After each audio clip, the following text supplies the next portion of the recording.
Yep. I don't think a train's going to run there for a while. Well, I think so.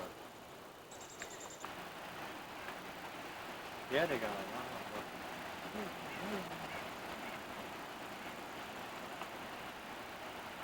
How can you get here to load your stuff up here, the bridges? We want to get the track. Piggyback train on the Canadian Pacific crossing over the Old Jersey Central just outside of Whitehaven under the Lehigh Valley's Bridgeport Bridge. 2 flat cars down in the river.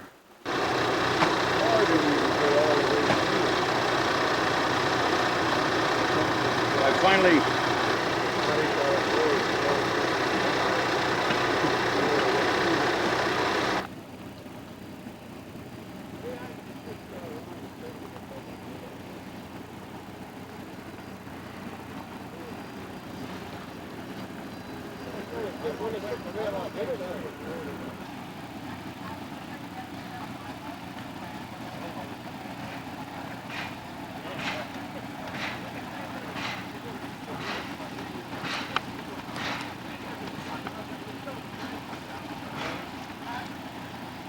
Gotta sit here and relax. Yeah, Jack.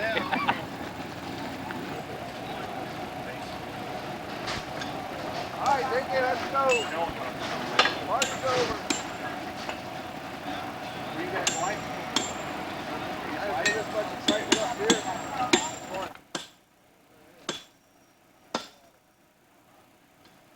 Oh, yeah, I see there's a wheel hanging.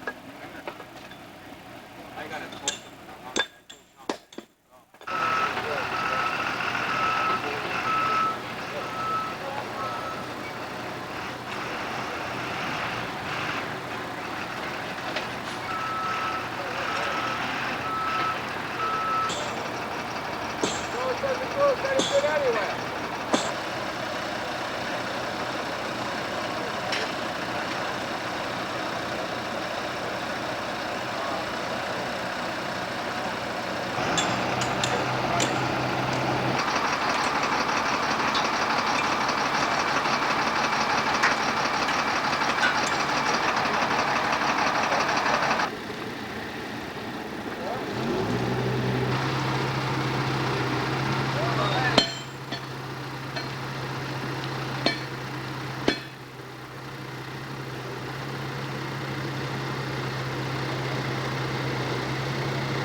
Hey, what the hell? You guys Do they know?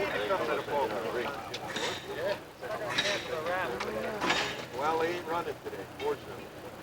Fortunately, they ain't running today. Thousands of plastic bags litter a river. And cops think they know who gunned down a man in Wilkes-Barre. 2 big stories tonight.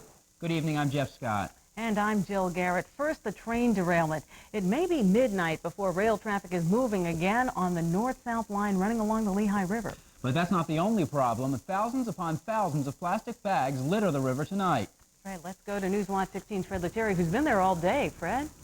Jeff, Joe, Conrail workers are literally building a railroad. Behind me, you can see way back in the distance all those people with white hats. They're building about 2,000 feet of track, rebuilding 2,000 feet of track that was damaged during last night's derailment near Whitehaven. They hope to get the track repaired and all the debris moved out of the way and get this line open by about 9 or 10 o'clock at night. That's what they're shooting for. Now, we have some video that we want to show you from Skycam 16, basically a spin-off from this accident. When the train is derailed, possibly hundreds of thousands of white Kmart shopping bags poured into the Lehigh River. Basically, they flowed to the top, they sunk at the bottom, they stayed everywhere, making a huge mess. Some of them, in fact, may have already flown downstream. There's reports of them being sighted in Jim Thorpe. The plan now is for tomorrow morning, some people from area rafting companies We'll meet at the Lehigh River about 8 o'clock in the morning and try to clean them up. It could take weeks, even longer. For more on the whole situation and the railroad, here's NewsWatch 16's Jim Rennick. As thick river fog began to lift this morning, investigators got their first clear look at the derailment which closed a major north-south rail line. Late Monday night, a southbound freight train ran off the tracks at the Luzerne-Carbon County line near Whitehaven. People living nearby heard the commotion. The train going up the road and was banging and hammering and what it was. We didn't think nothing of it because a lot of trains were going by here. But then all the ambulance came and all the medics and stuff. There were no injuries. Only 17 of the 54 flatbed cars derailed, but most of those spilled their cargo all over the track, a railroad bridge, and the Lehigh River, which runs beneath it. It was a rush to get the manifest off the train to make sure there are no hazardous materials involved. According to emergency officials, the train was carrying non-hazardous paper and plastic products. Thousands of plastic bags did end up floating down the river for more than 10 miles, trapped underwater and collecting alongside the riverbank. People living nearby couldn't believe it. Who's going to clean it up? Yes, it's something. Quite a mess then. Yes, it is. The tracks belong to Conrail, but the train is owned by the Delaware and Hudson Railroad. Emergency officials on the scene say it's the responsibility of the D&H to clean up the river and pay for the cost of the repairs. To try and get these rails back in service as quickly as possible, dozens of Conrail workers have been brought in from all over eastern and southern Pennsylvania, New York, and New Jersey. The investigation into the derailment is continuing, and in the meantime, dozens of freight trains will have to be rerouted. Jim Rennick, NewsWatch 16, Carbon County. Again, the latest we hear is Conrail hopes to have the tracks open by about 8 or 9 o'clock tonight, but you can see they still have an awful lot of work. Track at the Carbon-Luzerne County border. 16 cars of a 54-car D&H freight train jumped the track near Whitehaven late last night. Some of those cars wound up in the Lehigh River, spilling loads of paper and plastic into the water. The noise was just so loud. It was nothing like I've ever heard before for a train derailment. Officials say the derailment didn't cause... Bags fell into the river when a freight train derailed this morning near Whitehaven. Members of some river groups will be out tomorrow to clean up the bags along the Lehigh River. Plastic bags fell out of derailed train cars and into the Lehigh River. The D&H train wasn't carrying any toxic materials, but the bags are making their way miles down the Lehigh River after the accident late Monday night. People who live near the Carbon-Luzerne County border and heard about the accident came down to the river to check it out for themselves. Railroad workers think they need another 2 or 3 days to repair the train and tracks, but the bags will take much longer for railroad workers to clean up. Whitewater rafters will...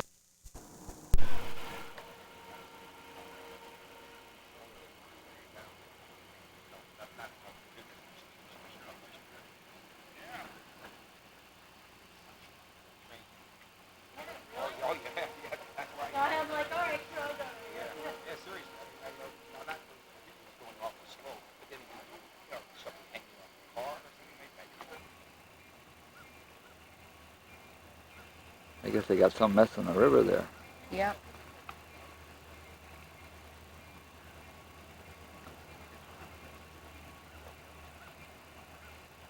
Send the paper, they're only supposed to come on here 25 miles an hour.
Swelling piles of plastic shopping bags that filled the river after a train derailment.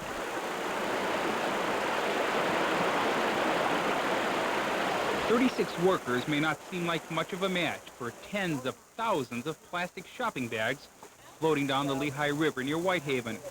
But armed with sheer determination, the men and women set out in the water to clean up what was dumped in the water by Monday's train wreck.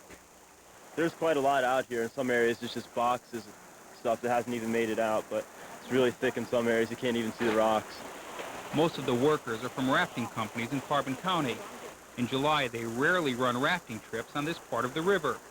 So D&H Railroad, which owns the derailed trains, hire them at $10 an hour. The workers tell me the money is good, but they earn every penny of it. It's not easy. The bottom of the river is really slippery, and the current's, pulling us in the rocks. It took about 4 hours to clean less than a mile of river. The bags have already turned up 15 miles downriver in Jim Thorpe, visible as far as the eye can see. They collect the plastic in rafts, send the rafts to shore downriver, where railroad workers pick them up. It's pretty tough because, like I'm just complaining now, my arms are too short. Got to get out there in some deep spots, and you can't, it's not accessible for us. But it's fun right now. We're enjoying it. Nice day and good weather. Conditions are bound to change. It's expected to take weeks to clean up the mess. Fred Lettieri, Newswatch 16 near Whitehaven. Police. As News 22's Andy Palumbo reports, volunteers are working to return the scenic river and surrounding gorge to the way it was. It's easy to see what the Monday night train wreck left behind. Thousands of Kmart bags floating in and washed up alongside the Lehigh River. It's also easy to see people who cared enough to be here to clean up the Lehigh. As a guide on this river, I bring a lot of people down through here, and some of them come in to enjoy the park, and I just want to see it cleaned up. Most of these people are affiliated with Whitewater Challengers, a rafting group. They told me they feel a certain responsibility to be here. They appreciate the Lehigh, and they know how important it is to keep it clean, even if it means some back-breaking work. It's a mess. You trip over rocks. It's not very easy. The bags are everywhere, bags by the thousand, some still in their boxes, and they all have to be picked up. The Army Corps of Engineers slowed down the rate of discharge from the upstream Francis E. Walter Dam, so the Lehigh River right now is as low as it's going to get at this time of year, but still there are problems picking up bags at the bottom of the river. The swift current and deep pockets of water remain. Slippery rocks line the shore. It's a lot of hard work. There's so many rocks and stuff. The bags are getting underneath really deep, and that's why we have different tools to get under there and diving underneath. There's a lot more bags here than I think we really assessed at first. And a lot more river to go. Bags have been spotted as far as 20 miles away. So this day of fishing for bags in the Lehigh will not be the last. Andy Palumbo, News 22, Carbon County. A Wilkes-Barre woman faces up to 5